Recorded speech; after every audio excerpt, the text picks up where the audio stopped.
Hi everyone, this is Liz with 143 Handmade. Welcome, welcome. I am starting a new journal. This is a great series to start with if you're a beginner. And the link to the papers will be down below. So my first step is to go through the ephemera pages and decide if I want to duplicate any. Sometimes I won't necessarily know that at first, but I will think about whether or not I want more of these pockets or more envelopes or whatever the ephemera is. And then the other main thing that I'm trying to decide is whether or not I want to do any sewing. Because I find it much easier to sew on like one of these small tags with it still attached to the whole paper. So I'm going to just run through these real quick. Hello, Secret. You might be able to hear my daughter's kitty's bell. You might see her walk through frame a little bit. So see, like some of these would be cute with just some sewing just around the edges. And see, like on these, what I was thinking is that, okay, go on, Secret. Thank you. On these square ones, what I was thinking about doing is just stacking a few sheets of, various yummy papers and then just sewing along one side so it becomes like a little notebook. That was kind of one of the ideas there. So yeah, I'm going to set that aside to do some sewing on that. And then let's see. I think a lot of these I don't particularly want to add sewing to them because I want to let the images shine through, But I have decided on this one I want to do some sewing just around this edge. Around on that one, and then I am going to add some sewing along the front, these front edges of these pockets. I just think that'll look fun. And this one too. And then I was also thinking on this one that I would run some lace down this whole edge. So I have a couple of different laces here that I can play with. This one's really wide. I think maybe if I just take a section of this like that and then just sew it along this top edge, that could be interesting. Or I could use the gathered stuff. Let me see which I like better. I actually think I like the gathered better on this one. Yeah.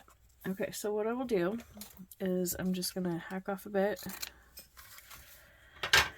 and I will just lay this across my full sheet of paper here and then just run, because all my sewing machine only does a straight stitch. I have an old Singer, and so I'll just run a couple of rows of straight stitch just along there.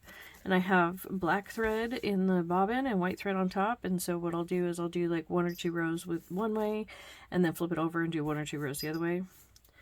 So I get black and white thread on both sides. Either that or I will switch to just black because this is very black based. I'm not sure. We'll see. But that's how I will do that. But yeah, that's all I'll do is I'll just, decide which ones I want to add lace to and which ones I don't, and take those to the sewing machine, and I will be right back. Okay, so I've gone to the sewing machine. Some of these are just pages that I didn't print dual-sided, but I didn't want to leave the other side white, and so I stuck a sheet of, this is just music paper out of a children's music book on it, and I just sewed around. There is no glue. It will get a little shifty and, like it is different than when you glue pages together, but I like it. So that's what I've done on some of these pages. As you can see, some of them I added a little bit of,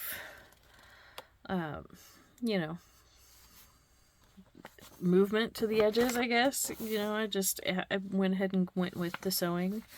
And, when I'm sewing on fabric, I hate it when this happens. But when I'm sewing on paper, like, I think it just adds so much fun and texture, and it just, I don't know. I like it.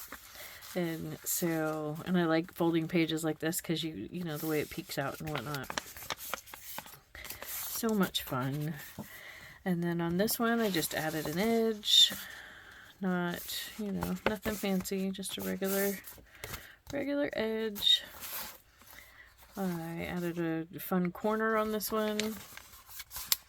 Actually got to see how, I don't know if you guys can see that, but it's kind of bowing weird, but when it goes this way, it's happy. And so we're just gonna go with that, you know. So let's go ahead and set these over there. And then this one I did a little different. I put an edge on it, but then I also sewed this sheet of music into it, but not like all the way around. See that? It's just sewn right there as a flip out. I thought that was fun. This will be a flip up. This part will be glued to the journal page, and then it'll be able to be flipped up like that. This one's the same. I didn't add any sewing to that one, but it was on the same page. And see, when I'm doing pockets like this, or in ephemera page, I like to add my trims to the pockets before I cut them out. I find it easier to run this whole big sheet through the sewing machine than a small ticket or a small envelope. So added a little ruffle there. That was interesting. I don't usually do ruffles right at the sewing machine. This time I did. That was fun. And so, like, as you can see on this one, you know, I just ran it along the whole edge. And so I'm going to go ahead and speed this next bit up for you guys.